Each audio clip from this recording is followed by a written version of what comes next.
Welcome to Sethu Chitra kitchen. நான் வந்து இட்லிக்கு மாவு அரைக்க போகிறேன். அதுக்கு ஃபஸ்ட்டு இந்த பாருங்கள், இந்த ஆழாக்கு தான் எடுத்திருக்கேன். நீங்கள் எந்த அளவு எடுக்கிறீங்களோ அந்த அளவுலேயே நீங்கள் வந்து பண்ணிக்கோங்க. இது வந்து சோயா பீன்ஸ், இதுலேயும் நல்ல ப்ரோட்டீன் இருக்குது. இந்த உளுந்துக்கு இருக்கிற அத்தனை பெனிஃபிட்ஸும் இதில் இருக்குது.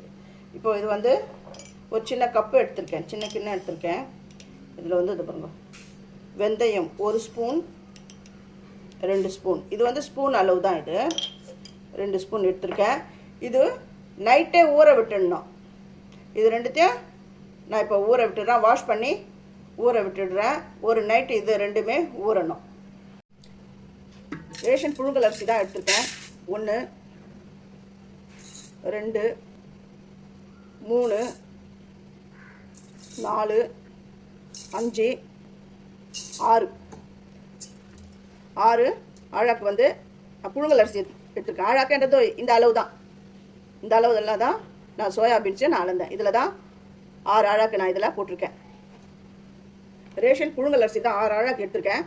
இது வந்து பச்சரிசி, பச்சரிசியோட இது 8 ஆழாக்கில் நான் அரிசி எடுத்திருக்கேன். 6 ஆழாக்கு புழுங்கல் அரிசி, 2 ஆழாக்கு வந்து பச்சரிசி. இதை நல்லா வாஷ் பண்ணி எடுத்துன்னு வரேன். நல்லா வாஷ் பண்ணி எடுத்துன்னு வந்துட்டேன். இது 4 மணி நேரம் இது ஊறணும். இதை அப்படியே மூடி போட்டு நான் அப்படியே வச்சுடுறேன். உளுந்து எடுத்திருக்கேன். இதில் தான் ஒன்றே எடுத்திருக்கேன். 8 ஆழாக்கு அரிசி எடுத்தேன் இல்லையா, அதுக்கு இந்த அளவு உளுந்தே போதுமானது. இதை நல்லா வாஷ் பண்ணி ஊற விட்டு இது 1 மணி நேரம் ஊறினா போதும். அரிசியை ஊற விட்டுட்டேன். இது வந்து 4 மணி நேரம் ஊறுது. இது எடுத்து வச்சுறேன். இது வந்து 1 மணி நேரம் இது ஊறுது. இது ரெண்டும் நான் வந்து ஆல்ரெடி நைட்டே ஊற விட்டுட்டேன். இப்போ என்ன பண்ணோன்னா, ரொம்ப சிம்பிளான மெத்தடு. இதை பார்த்துக்கோங்க. இட்லியும் தோசையும் நல்லா பிரமாதமாக வந்திருக்கு.